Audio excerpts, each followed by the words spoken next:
"Don't worry, Mom. When you're old, we'll take care of you." My son said those words at my husband's funeral, promised me I'd never be alone. I believed him. For 20 years, I believed him. Then I got sick, really sick. And you know who showed up? Nobody. My son was too busy with work. My daughter-in-law had the kids to think about. So I hired professional caregivers, strangers, and they did what my own family wouldn't. That's when I learned the truth about promises. Before the story begins, subscribe and tell me where you're watching from. My name is Ruth. I'm 72 years old, and I'm about to tell you about the day I learned that family doesn't always mean what you think it means. It started 20 years ago at my husband William's funeral. William died suddenly. Heart attack. He was only 55. We'd been married for 33 years, had plans, retirement plans, travel plans, growing old together plans. And then, one Tuesday morning, he collapsed in the driveway while getting the newspaper. By the time the ambulance arrived, he was already gone. The funeral was packed. William was loved. He'd been a civil engineer, worked on bridges and highways all over the state. People respected him, trusted him.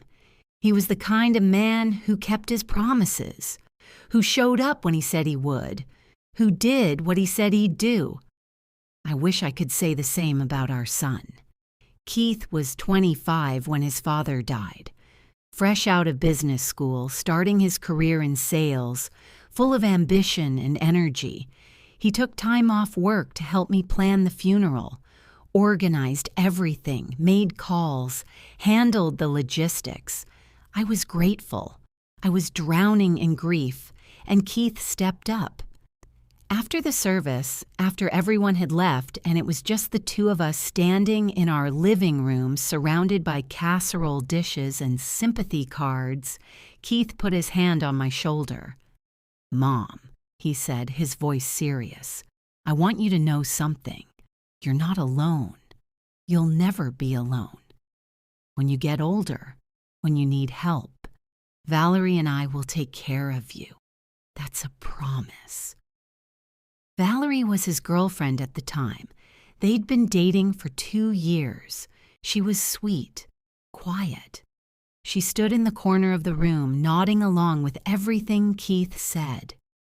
"You don't have to worry about anything," Keith continued. "We'll make sure you're taken care of. That's what family does." I believed him. God help me, I believed every word.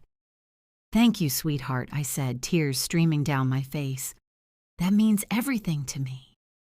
Keith hugged me, held me while I cried, and I thought I was the luckiest mother in the world to have a son like him. I was 52 years old, healthy, active, working full-time as an elementary school teacher. The idea of needing to be taken care of seemed impossibly far away. But Keith's words stayed with me. Through the long nights alone in the house, William and I had shared. Through the grief that felt like it would never end. Through the slow process of learning how to be alone, Keith's promise was a comfort, a safety net, something to hold on to. 20 years. That's how long I held on to it. Keith married Valerie a year after William died. Small wedding, just close family and friends. They seemed happy. I was happy for them. They moved to a city 2 hours away for Keith's job. He was climbing the corporate ladder, making good money, building a life. Valerie got pregnant within the first year. Logan was born, then Sophia 2 years later. I visited when I could. Holidays mostly. The drive was long and I was still working. Keith would call once a month, sometimes less. Brief calls, surface-level conversations. "How are you?" "Fine." "How are the kids?" "Good." "Okay, Mom, gotta run, work stuff." I told myself he was busy. Young father, demanding career, that's normal, that's life. The years passed quickly and slowly at the same time. Quickly because life doesn't stop. Slowly because I was lonely in ways I'd never been lonely before. I retired at 65. Thought maybe now, with more time, I'd see Keith more, see the grandkids more. But the visits didn't increase. If anything, they decreased. "Mom, we're just so busy," Keith would say when I'd suggest coming to visit. "The kids have sports and activities. My schedule's insane. Maybe next month?" Next month never came. I'd invite them to visit me. "Thanksgiving at my place?" I'd suggest. "Christmas. We're doing Valerie's family this year," Keith would say. Or, "The kids want to stay home." Or, "Work's crazy right now, I can't take time off." Always a reason, always an excuse. I tried not to let it hurt, tried to understand. They had their own lives, their own family. That's natural. That's how it's supposed to be. But sometimes, late at night in my empty house, I'd remember Keith's words at William's funeral. "We'll take care of you. That's a promise." And I'd think, I don't need you to take care of me yet. I just need you to visit, to call, to remember I exist. But I never said that out loud. I didn't want to be that mother, the needy one, the burden. So I stayed quiet, stayed independent, stayed alone. The grandkids grew up without really knowing me. I saw them maybe twice a year if I was lucky. Christmas. Maybe a birthday if it was convenient. They were polite but distant. How could they be anything else? I was just the grandmother who lived far away, the one who sent birthday cards with checks inside and Christmas presents they probably didn't want. I watched them grow up through Facebook photos Valerie posted, Logan playing soccer in his blue uniform, Sophia at dance recitals in sparkly costumes, family vacations to Disney World and beach resorts, places I was never invited to join. I'd comment on the photos. "Beautiful. So proud of you. Love you all." Sometimes Keith would like my comment. Sometimes he wouldn't. Most times, nobody acknowledged it at all. I told myself this was normal. This was how families work now. Everyone busy. Everyone disconnected, everyone living their own separate lives in their own separate bubbles. But deep down, I knew.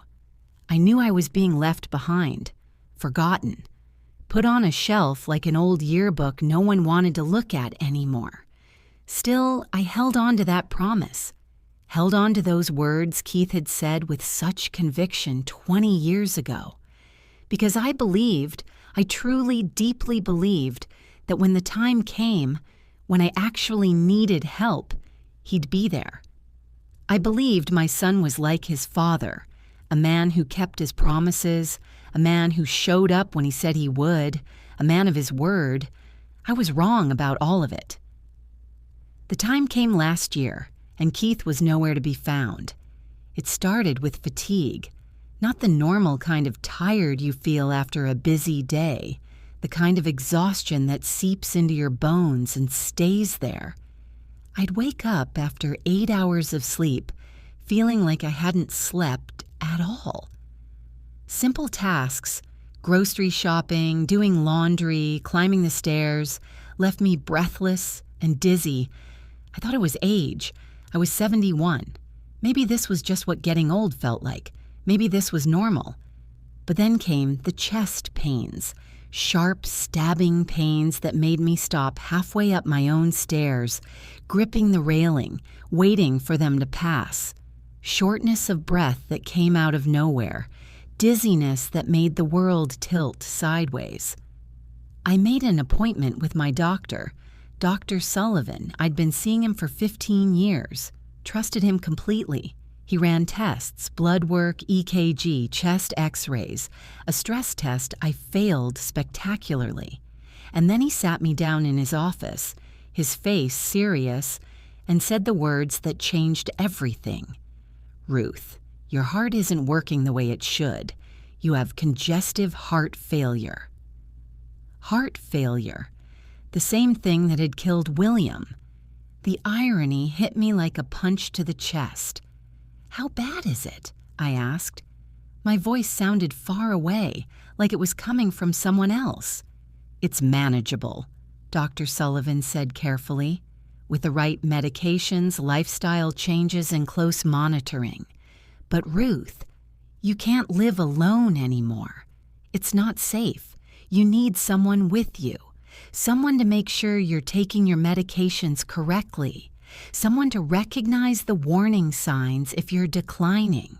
Someone to call 911 if you have an emergency. Someone, not just anyone. Someone who cared. Someone who'd notice if something was wrong. Someone who'd be there." I thought of Keith, of his promise.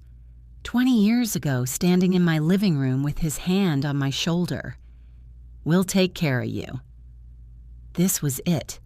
The moment he'd been talking about. The moment I needed him. "I understand," I told Dr. Sullivan. My hands were shaking, not from fear, from something that felt strangely like relief, because I wouldn't have to face this alone. Keith had promised, and people keep their promises, don't they? I drove home from the doctor's office in a daze.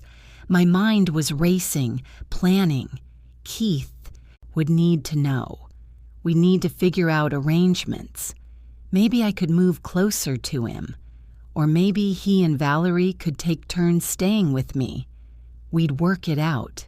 That's what families do. That evening, I called him. He answered on the 4th ring. I could hear voices in the background. The TV, Valerie saying something, Logan laughing. "Mom, hey, what's up? Kind of in the middle of dinner here." "Keith, I need to talk to you. It's important." "Can it wait? We're literally about to eat, and I've got this presentation I need to prep for tonight. I went to the doctor today." That got his attention. The background noise faded. "Are you okay? What's wrong?" "I have heart failure, like your father. The doctor says I can't live alone anymore. I need help, Keith." Silence. Long, heavy silence that stretched and stretched until I thought the call had dropped. "Keith? Are you there?" Yeah, I'm here. I'm just processing." "Heart failure. Jesus, Mom, that's serious." "Yes, it is." "So what does that mean exactly?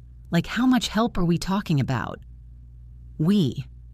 Like it was already a burden he was calculating. "Someone needs to be with me. To make sure I take my medications on schedule, to help if I'm having symptoms, to be there in case of emergency." More silence.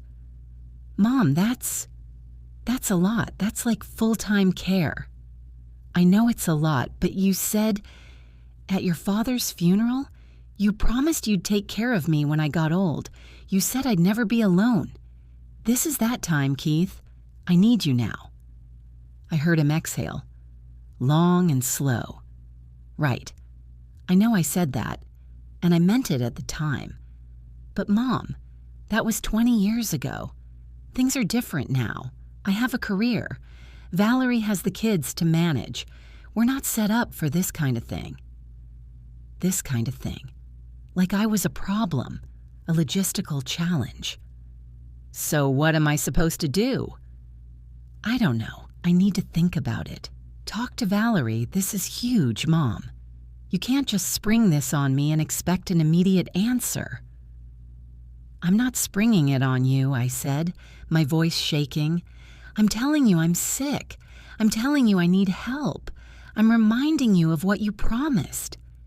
And I want to help. I do, but I have to figure out how. Let me talk to Valerie, okay? I'll call you back." He didn't call back that night, or the next day, or the day after that. I waited by the phone like a teenager waiting for a boy to call, checking it constantly, making sure the ringer was on, jumping every time it made a sound. It didn't ring. On the third day, I called him. It went to voicemail. I left a message. "Keith, it's Mom. Just checking in. We need to talk about this. Please call me when you get a chance." No response. I called again the next day. Voicemail again. This time I didn't leave a message. Finally, on the 5th day after my diagnosis, he texted. Just texted. Didn't even call. "Sorry, work's been insane. Let's talk this weekend." I stared at that text for a long time. Work's been insane. Like my heart failing was less important than his sales meetings. The weekend came.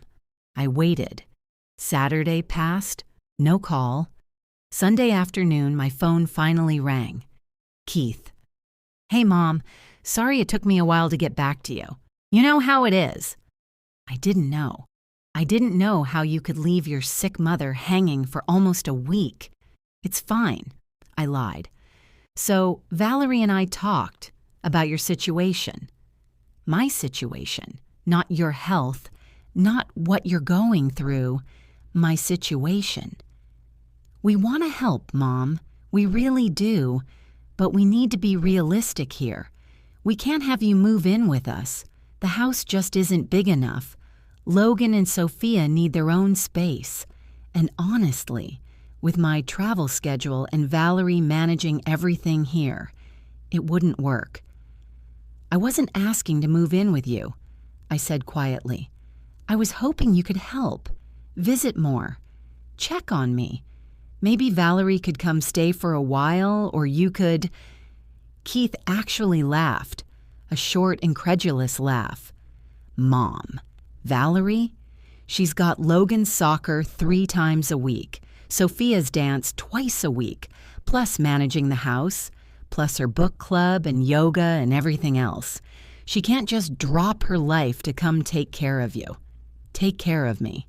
Like I was a pet they didn't want. And I can't keep driving 2 hours each way," Keith continued. "Not with my schedule. I'm on the road half the month as it is. When I'm home, I need to be with my family. You understand, right?" I understood. I understood perfectly. "So what am I supposed to do, Keith?" "There are options. Good options. Assisted living facilities have people on staff 24/7. Or you could hire in-home care. You've got savings, right? Money Dad left you?" There it was. The money. Of course he'd bring up the money. "So you want me to spend the money your father and I saved for 30 years so you don't have to be inconvenienced? That's not fair, Mom. That's not what I'm saying." "Then what are you saying?" "I'm saying we all have to be practical. You need more help than I can give. That's just reality. It doesn't mean I don't care. It just means I have limitations." Limitations. 20 years ago, he'd had no limitations. 20 years ago, he'd made sweeping promises about always being there, about taking care of me, about me never being alone. And now he had limitations. "You promised," I whispered. Silence. "I know," he finally said. His voice was different now, defensive. "And I wish I could do more. But I have responsibilities here, Mom. A wife, kids, a career. I can't just drop everything. That's not how the real world works." The real world. Like his father's funeral wasn't the real world. Like his promise wasn't real. "Maybe we can visit in a couple weeks," Keith said. "You know, come see you, check out your options with you. Would that help?" A couple weeks. I had heart failure and he was offering to maybe visit in a couple weeks. "I have to go," I said. "Logan's got a game." Of course he did. "Okay, well, think about what I said. About the care options. It's really the best solution, Mom?" Best for whom, I wanted to ask, but I didn't. I just said, "Okay," and hung up. I sat on my couch in my empty house with my failing heart, and I finally let myself feel it. The betrayal, the abandonment, the crushing weight of realizing that the person you loved most in the world, the person you'd given everything to, couldn't be bothered to show up when you needed him. I cried. Hard, ugly, painful crying that made my chest hurt and my head pound, and didn't care about either. My son had lied, or forgotten. Or maybe he'd meant it at the time and life had just gotten in the way. It didn't matter. The result was the same. I was alone, sick and scared and completely, utterly alone. The promise I'd held on to for 20 years was worthless. Keith wasn't coming. He was too busy, too important, too wrapped up in his own life to make room for his dying mother. And that's when I made a decision. If my own family wouldn't help me, I'd find people who would, even if I had to pay them. The next morning, I called a home health care agency. A woman named Lisa answered, her voice warm and professional. "We'd love to help you, Mrs. Ruth," she said after I explained my situation. "We have experienced caregivers who specialize in cardiac care. When would you like someone to start?" "As soon as possible." "Let me see what we have available. How many hours per day do you need?" I thought about Dr. Sullivan's words, someone to be there, to monitor, to help. "All day," I said. "Every day. I need someone here, full time." "That's 24-hour care. We can absolutely arrange that. It will require 2 caregivers working in shifts. The cost is—" She named a figure that made my stomach drop, but what choice did I have? "That's fine," I said. "When can they start?" "I can have someone there tomorrow morning. Her name is Carmen. She's been with us for 12 years. Excellent reviews. You'll love her." I didn't know if I'd love her, but I knew I needed her. Carmen arrived the next morning at 8 a.m. sharp. She was a small woman, maybe 50 years old, with dark hair pulled back in a neat bun and kind eyes that crinkled when she smiled. "Mrs. Ruth?" she said when I opened the door. "I'm Carmen. It's so nice to meet you." She had a slight accent, Filipino, I'd learn later, and she carried a large bag over her shoulder. "Come in," I said, stepping aside. Carmen walked into my house and looked around with those kind eyes, taking everything in, not judging, just observing. "This is a lovely home," she said. "Have you lived here long?" 35 years. My husband and I bought it when we got married." "He's passed?" 20 years ago. "I'm sorry." And the way she said it, I could tell she meant it. Not the automatic sorry people say, the real kind. We sat at my kitchen table and Carmen pulled out a thick folder. "I want to learn everything about you," she said. "Your medical conditions, your medications, your daily routine, what you like and don't like. The more I know, the better I can help you." We spent 2 hours going through everything. My medications, 7 different pills at specific times, my dietary restrictions, my symptoms to watch for, my emergency contacts. "Family?" Carmen asked, pen poised over her notebook. "A son, Keith. He lives 2 hours away." "Does he visit often?" I hesitated.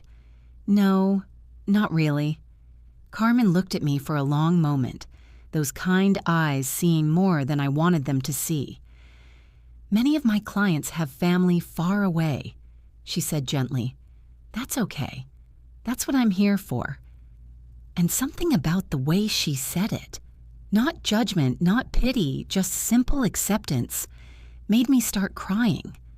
"I'm sorry," I said, wiping my eyes. "It's just been a hard week." "Of course it has," Carmen said. She reached across the table and took my hand. "You've been given a scary diagnosis. You're facing a lot of changes. It's okay to be upset. It's okay to cry. I couldn't remember the last time someone had given me permission to feel what I was feeling. We spent the rest of that first day together. Carmen helped me organize my medications into a daily pill sorter. She made lunch, a simple chicken soup that was exactly what I needed. She sat with me while I rested, reading a book but available if I needed anything. At 6 p.m., there was a knock at the door, Carmen's replacement for the night shift.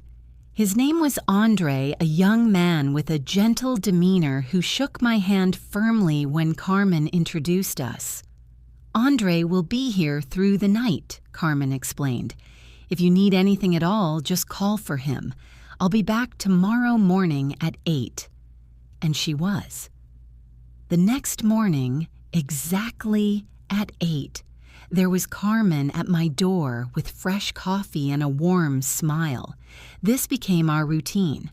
Carmen during the day, Andre at night.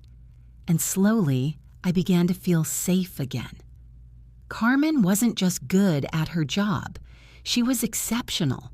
She knew when I needed to rest and when I needed company. She could tell when I was having a bad day before I said a word. She learned how I liked my tea, 1 sugar, a splash of milk. She remembered that I didn't like the news on in the background but enjoyed old movies. She told me about her own life, 3 children back in the Philippines being raised by her sister while Carmen worked here, sending money home every month. It had been 7 years since she'd seen them in person. "Don't you miss them?" I asked. "Every day," she said simply, "but this is how I take care of them. By being here, doing this work, making sure they have what they need." She was sacrificing being with her own family to take care of someone else's, to take care of me. And my own son couldn't drive 2 hours. The irony wasn't lost on me. Keith called 2 weeks after Carmen started. I was sitting on my back porch with Carmen, enjoying the afternoon sun. "Mom, finally got you. How are you doing?" "I'm fine." Good, good. Listen, about visiting, this weekend's not going to work. Logan made the playoffs and Valerie's parents are in town. But maybe next month? That's fine, Keith. You sound different. Everything okay? I hired a caregiver. 2, actually. They're with me full time. Silence, then. Oh, wow, that was fast. I didn't have a choice. Right, well, that's good. That's probably for the best, actually. Takes the pressure off everyone. Takes the pressure off everyone. He meant himself. I'm glad you're taken care of, Keith continued. Must be nice to have the help. It is. Okay, well, I should go.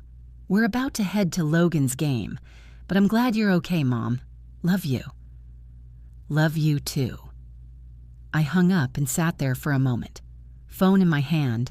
Carmen, who'd tactfully moved to the other end of the porch during the call, came back over.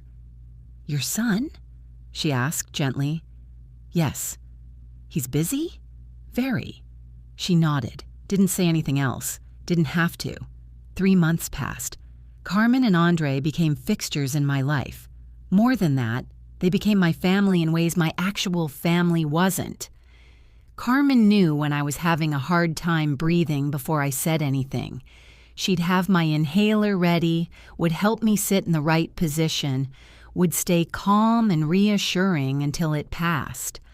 Andre learned that I had trouble sleeping and would sit with me in the early morning hours, playing soft music and making chamomile tea, never making me feel guilty for keeping him awake. They remembered things, small things, that I liked mystery novels. That Thursday was the day the Garden Club show aired on PBS, that I got anxious before doctor appointments and needed extra reassurance. Keith called maybe once a month, brief calls, surface-level questions. How are you? Fine. Caregivers working out? Yes. Good, gotta run. Talk soon. He never did talk soon. Thanksgiving came. I'd always hosted Thanksgiving. For 30 years, our house had been full of family and food and warmth. Even after William died, I'd kept up the tradition, cooking for days, setting the big table, welcoming Keith and Valerie and the kids. This year, I called Keith in October to ask about Thanksgiving. "Oh, Mom, we're doing Valerie's parents this year. They're getting older and her mom really wanted to host. You understand, right?" "Of course." "Maybe Christmas? We'll see how things look." Thanksgiving Day arrived. Carmen had the day off. She deserved it after spending every day with me for months. Andre was scheduled to work, but at the last minute, Carmen showed up at my door at 9 a.m. with bags of groceries. "What are you doing here?" I asked. "It's your day off." "You think I'm going to let you spend Thanksgiving alone?" Carmen said, pushing past me into the kitchen. "Andre's coming at 4. He's bringing his famous pumpkin pie. We're having Thanksgiving together." "Carmen, you don't have to." "I know I don't have to. I want to." She spent the day cooking. Not a huge spread. My heart couldn't handle heavy food anymore. But a perfect small Thanksgiving. Roasted chicken instead of turkey. Mashed sweet potatoes, green beans, cranberry sauce from a can because neither of us liked the fancy kind. Andre arrived at 4 with his pie and a bottle of sparkling cider. We sat at my dining room table, the same table where I'd hosted so many Thanksgivings before, and we ate and talked and laughed. And I realized something. I realized I was more comfortable with these two people I'd known for 3 months, people I was paying to be here, than I'd been with my own family in years. Carmen and Andre didn't look at me with pity or obligation. They looked at me with genuine care. They wanted to be here. They chose to be here.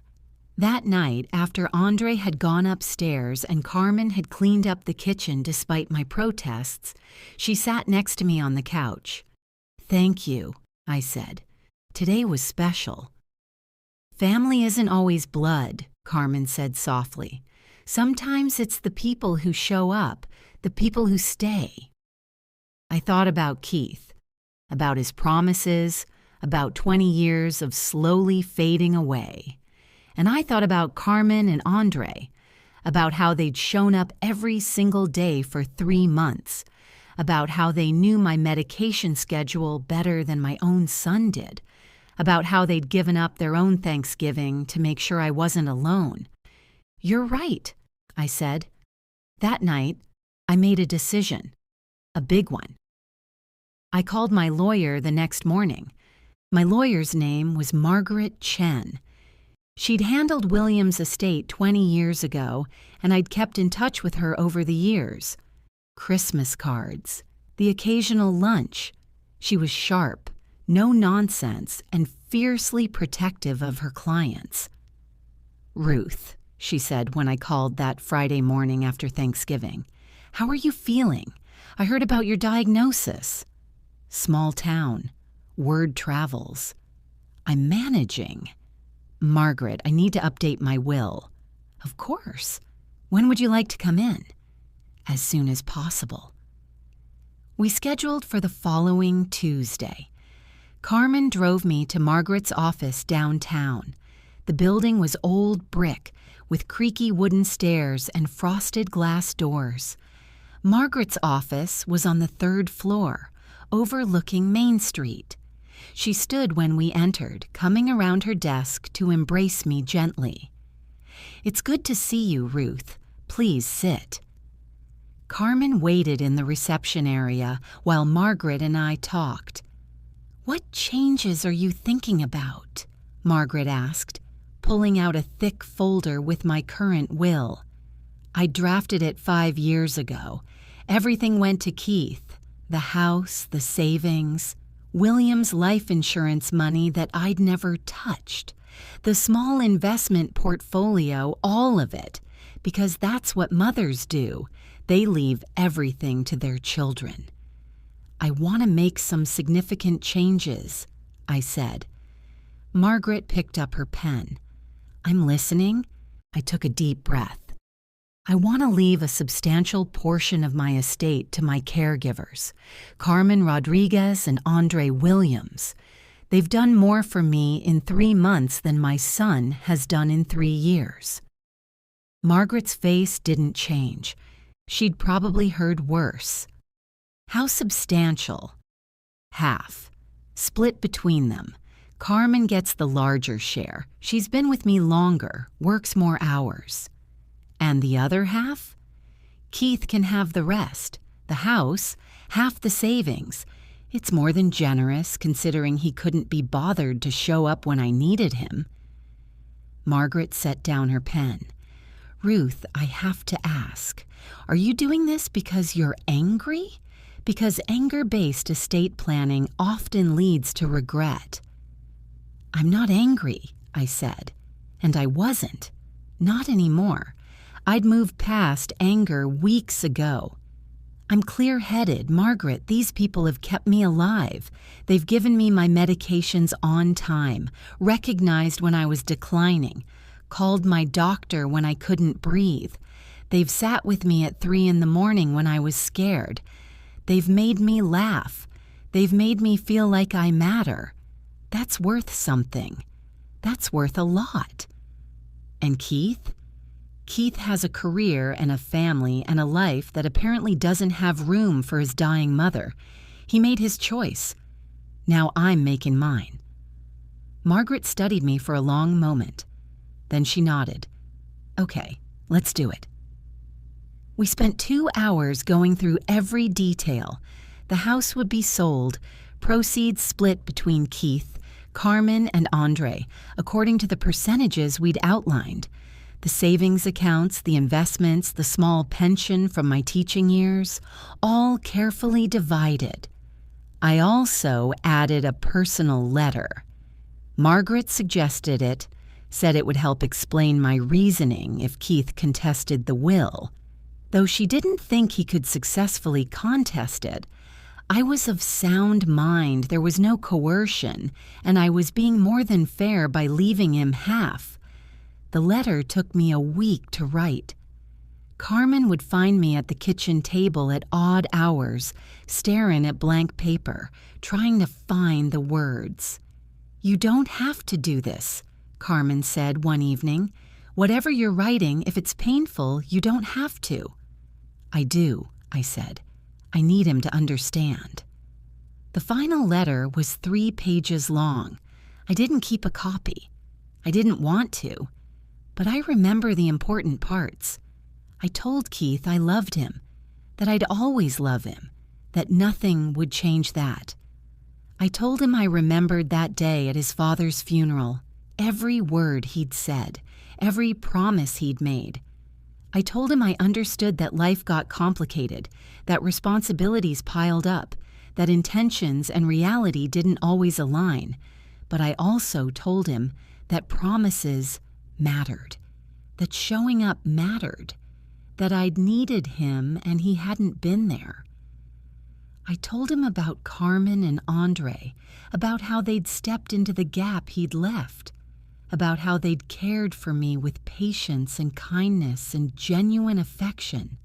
I told him they deserved to be recognized for that, rewarded for that, and that's what my will would do.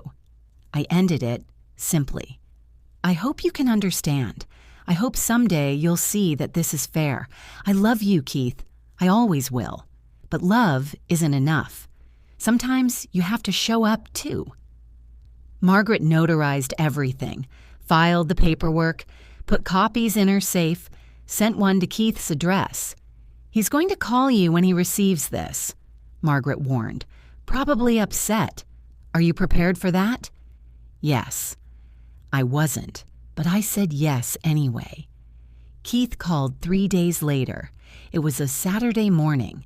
Carmen and I were in the kitchen making breakfast, scrambled eggs and toast, nothing fancy, when my phone rang. Carmen saw Keith's name on the screen and quietly excused herself to the living room. "Hello, Keith." "What the hell is this, Mom?" His voice was sharp, angry. "Did you really change your will? Did you really leave half of everything to your caregivers?" "I did." "Are you out of your mind? That's our inheritance. Dad's money, money he worked for, saved for us." "Money he left to me," I said calmly, "to do with as I see fit. To leave to your family, to me, not to strangers you've known for a few months." "They're not strangers. They see me every single day. They know when I'm struggling before I say a word. They make sure I eat, sleep, take my medications. They keep me alive, Keith. Can you say the same?" "That's their job. You're paying them to do that. And you're my son. You promised to do it for free. Yet here we are." Silence. Heavy, angry silence. "I can't believe you're doing this," Keith finally said. His voice had changed. Less angry, more hurt. "After everything I've done for you." "What have you done for me, Keith? Name one thing you've done since I got sick. One visit. One weekend you came to check on me. One time you called just to see how I was really doing. Go ahead. I'll wait." He couldn't. He knew he couldn't. "I've been busy," he said weakly. "Too busy for your dying mother?" "You're not dying." "I have heart failure, the same condition that killed your father. I could die tomorrow, I could die next month, and you're too busy to drive 2 hours." "Mom, I'm not changing the will," I said firmly. "Margaret explained everything. It's legal. It's fair. You're still getting half, Keith. Half of a house and savings you did nothing to earn except be born. Carmen and Andre earned their half by being here, by showing up, by doing what you promised to do and didn't." "Those people are manipulating you," Keith said desperately. "They're taking advantage of you. They probably convinced you to do this, played on your emotions. Stop." My voice was sharp enough to cut. "Don't you dare blame them for your failures. Carmen and Andre have never asked me for anything beyond their salary, never hinted at wanting more, never made me feel guilty or obligated. They just show up and do their jobs with kindness and compassion, something you might try. Learning. I can't believe you're choosing them over your own son." "I'm not choosing anyone over anyone. I'm choosing to acknowledge the people who've been there, the people who've cared. That happens to be them and not you. That's not my fault, Keith. That's yours." He was quiet for a long time. When he finally spoke, his voice was different, smaller, almost like the boy he used to be. "Did I really mess up that bad?" The question caught me off guard. I'd expected more anger, more defensiveness, not this vulnerability. "Yes," I said gently. "You did." "I meant what I said at Dad's funeral," Keith said quietly. "I really did. I wanted to take care of you. I don't know what happened. Life got busy and complicated, and I kept thinking I'd visit next month, call next week, and then suddenly it had been 6 months, and I felt guilty, and that made it harder to reach out, and then more time passed, and here we are," I finished. "I'm sorry, Mom. I'm really, genuinely sorry." Those words, I'd waited months to hear those words. "I know you are," I said, "but Keith, sorry doesn't change anything. Sorry doesn't take my medications or monitor my blood pressure or sit with me at night when I can't sleep because I'm scared I won't wake up. Carmen and Andre do that every day, without complaint, without being asked. They just do it." "Can I come see you?" Keith asked suddenly. "Tomorrow. I can drive up tomorrow. We can talk about this in person. I can meet Carmen and Andre. I can... No. What? No, Keith. You can't come see me tomorrow. You can't show up now after months of ignoring me, after I change my will and suddenly want to have a relationship. That's not how this works. I'm trying to make it right. You're trying to protect your inheritance. There's a difference. That hit home. I could hear it in his silence. That's not fair, he finally said. I'm worried about you. I want to see you. Then you should have come months ago, when I first got sick, when I called and told you I needed help. Remember what you said? You said you'd think about it. You said you needed to talk to Valerie. You said your life was too busy, too complicated, too full to make room for me. You made your priorities clear, Keith, and I wasn't one of them. People make mistakes. This wasn't a mistake. A mistake is forgetting a birthday. A mistake is being late to dinner. This was a choice, a series of choices for months. And now you want me to believe you've changed because suddenly there's money involved? It's not about the money. Then why didn't you call last month or the month before? Why did it take a letter from my lawyer to make you pick up the phone? He didn't have an answer for that. I need to go, I said. My chest was tight. This conversation was exhausting. Carmen's waiting. We have an appointment with my cardiologist this afternoon. Carmen's taking you to the doctor? Yes, like she takes me to every appointment. Because someone has to and you're too busy. Mom, please, let me come tomorrow. Let me prove I can do better. Keith.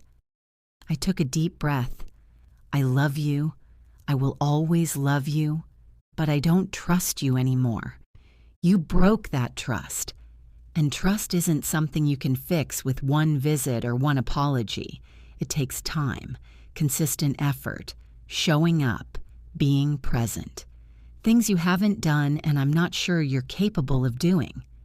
So that's it? You're just writing me off? I'm not writing you off. You're still in my will. You're still my son. But I'm being realistic about who you are and what you're capable of. And I'm making sure the people who've actually been here for me are taken care of. That's all. Silence again. Different this time. Defeated. I really am sorry, Keith said quietly, for all of it. I know. Goodbye, Keith. I hung up before he could respond. Carmen appeared in the doorway immediately. She'd obviously been listening, staying close in case I needed support. You okay? She asked. No, but I will be. She came over and put her hand on my shoulder. That took courage. What you said. Standing up for yourself like that. I'm proud of you. I started crying then. Not sad tears, relieved tears. Tears that came from finally saying what I'd needed to say for months. Carmen held me while I cried. Didn't try to fix it or minimize it. Just held me and let me feel it. Thank you, I whispered. Always, she said simply. Keith tried calling 2 more times over the next week. I didn't answer. He left voicemails, long ones, saying he understood why I was upset, asking for another chance, promising he'd do better. I deleted them without listening all the way through. Then the emails started. Long, rambling emails about how he'd failed me, how he wanted to make it right, how he'd been selfish and stupid. Some of them seemed genuine. Others felt calculated, like he'd Googled, how to apologize to your parent. I didn't respond to those either. Valerie called once. That surprised me. She'd never called on her own before. Ruth, she said when I answered. It's Valerie. Do you have a minute? What do you need, Valerie? I just wanted to say, I think I owe you an apology, too. Keith's been talking about everything that's happened, and I realized I was part of the problem. I could have driven to see you. I could have brought the kids. I could have pushed Keith harder to make you a priority. I didn't. I let him brush off your calls and postpone visits, and I never said anything. That was wrong of me. I was genuinely surprised. Thank you for saying that. I know it doesn't change anything. I know you probably don't trust us anymore, but I wanted you to know that we see it now. We see what we did, or didn't do. I appreciate that, Valerie. Is there any way we can fix this? Make it right? I don't know. Honestly, I don't know if it can be fixed. Too much time has passed. Too much hurt has built up. But you're not, you're still willing to talk to us, to see us? Eventually. Maybe. But not now. Now I need space. I need to heal. And I need to focus on the people who are actually here helping me do that. Your caregivers. Yes. Keith says they're really good, that you seem happy with them. I am. They're wonderful. Valerie was quiet for a moment. I think it's beautiful that you found people who care about you like that. I'm glad you're not alone, even if I wish it was us taking care of you instead. Me too, I admitted. I wish things were different, but they're not, and we all have to live with the choices we made. I understand. Take care of yourself, Ruth. You too, Valerie. That call settled something in me. It wasn't forgiveness exactly, but it was acknowledgement. They saw what they'd done. They understood. That mattered more than I'd expected it to. Christmas came. Carmen and Andre went all out decorating my house. Lights on the porch, a small tree in the living room, garland on the mantel. They said it was for me, but I think they enjoyed it as much as I did. Keith sent a package. Expensive gifts for everyone. A cashmere sweater for me, gift cards for Carmen and Andre, a card with a long note about how much he loved me, how sorry he was, how he hoped we could start fresh in the new year. I appreciated the gesture, but I also knew it was just that, a gesture. Not real change. Not yet. Carmen's daughter called on Christmas Eve. Video call from the Philippines. Carmen's face lit up when she saw her on the screen. They talked in Tagalog, words I couldn't understand, but emotions I could. Love, longing, joy mixed with sadness. After the call ended, Carmen had tears in her eyes. You miss them so much, I said. Every day, every moment. When was the last time you saw them in person? 7 years. 7 years. She'd sacrificed 7 years with her own children to take care of other people's parents, to take care of me. Carmen, I said carefully, in my will, there's money set aside for you and Andre. A lot of money. Enough that you could go home, see your kids, maybe even stay for a while. She looked at me sharply. I'm not leaving you, don't even think that. But your family, you're my family too, she said firmly. Those kids, they have their aunt, their cousins, a whole village taking care of them. They're okay. You need me here. I'm staying. Even after I'm gone, you'll have that money. You can go home then. When that day comes, yes, I'll go home. But not before. You're stuck with me, Ruth. I hugged her, held her tight. This woman who'd given up so much to care for me. This woman who called me family and meant it. January came, then February. My health stabilized. The medications were working. The lifestyle changes, diet, limited activity, stress reduction were helping. I wasn't getting better, but I wasn't getting worse. Dr. Sullivan called it managed decline. Not the most encouraging phrase, but better than the alternative. Keith kept trying. Calls every few weeks, emails, more cards. He wanted a visit. I kept saying no. "Why won't you let him come?" Carmen asked one day. "He seems like he's really trying." "Because trying isn't the same as succeeding. Because I'm tired of being disappointed. Because I'd rather have honest strangers than dishonest family." "We're not strangers anymore," Carmen said with a smile. She was right. They weren't. Somewhere along the way, Carmen and Andre had become my family in the truest sense of the word, not because of blood or obligation, but because of choice, because they showed up every single day and chose to care. In March, Keith stopped calling. The emails slowed and then stopped. At first, I thought he'd given up. Then Valerie called. "Keith's in therapy," she told me. "He's been going twice a week since January, working through a lot of stuff. About his dad, about his relationship with you, about his priorities." "That's good," I said, and I meant it. "I'm glad he's getting help." "He asked me to tell you he's not giving up. He's just giving you space while he works on himself. He wants to be better before he tries again. That's mature of him. He's growing up. Finally. 20 years too late, but still." I laughed at that. Couldn't help it. "Ruth," Valerie said softly, "I know you don't owe us anything. I know we messed up badly. But if you ever do decide to let us back in, we'll be ready, and we'll be different. I promise." "I'll think about it," I said.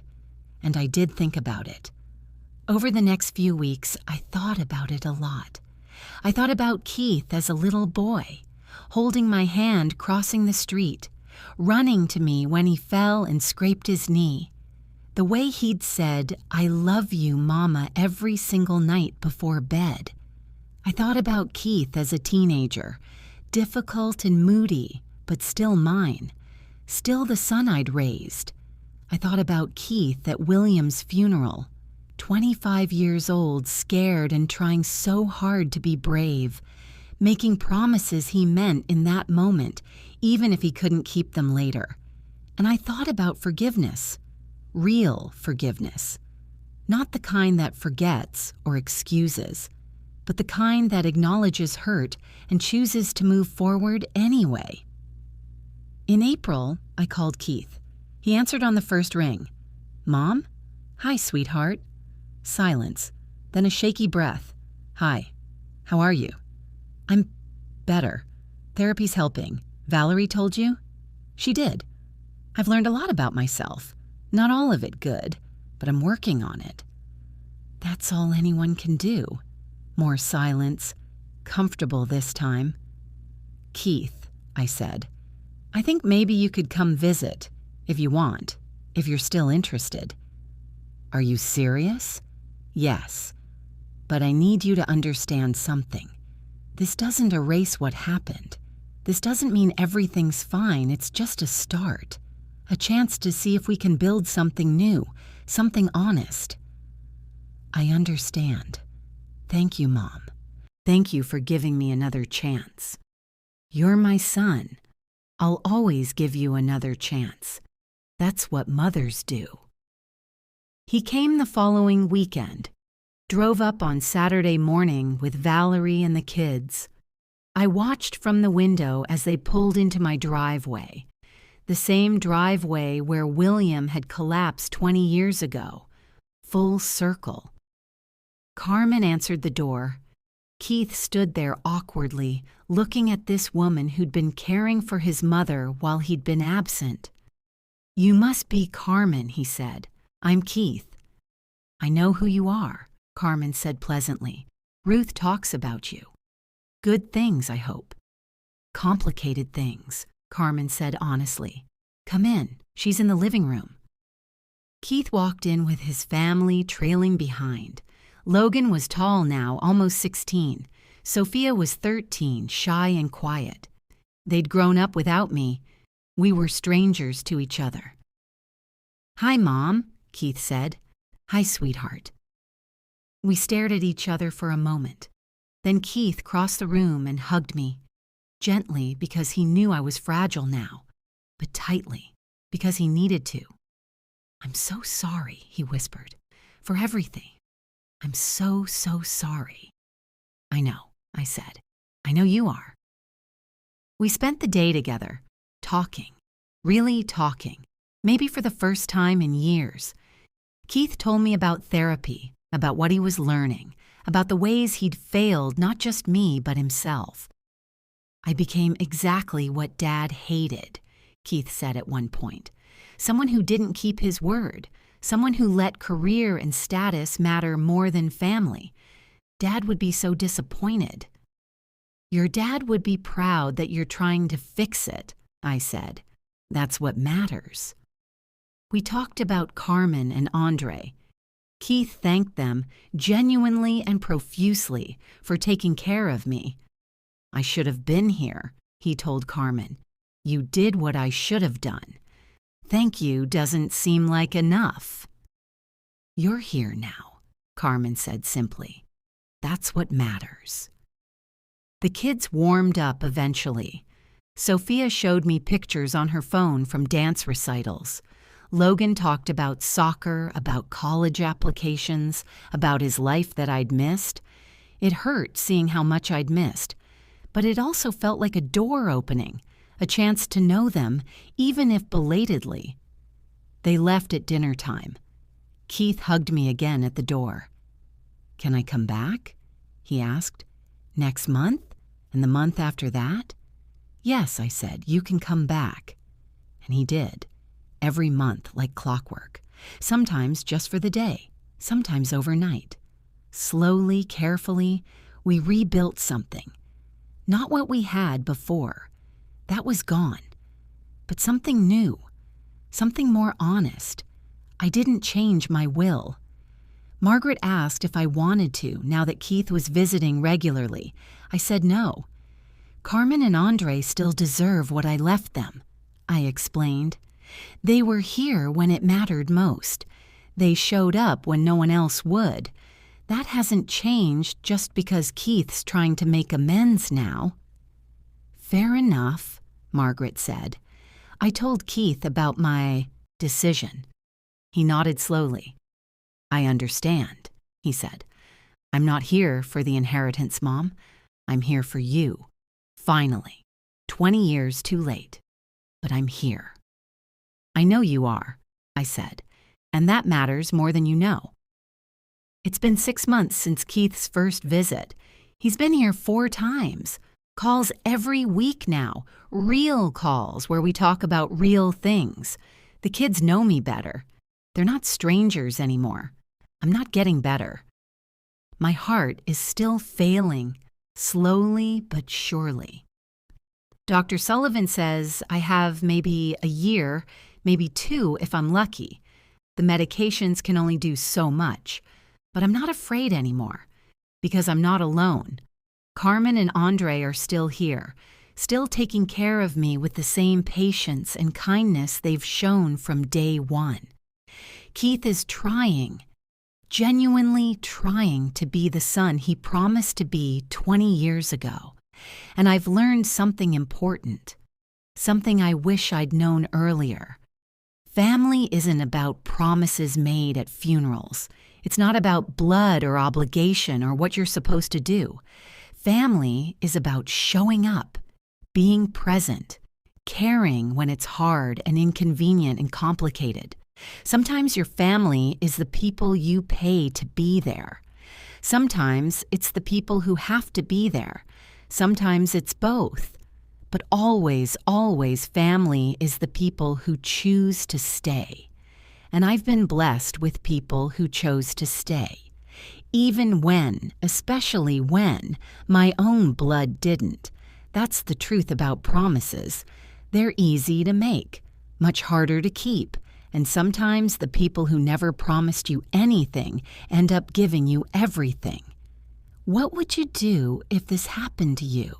Tell me in the comments. I always read them. And don't forget to like and subscribe for more true life stories like mine.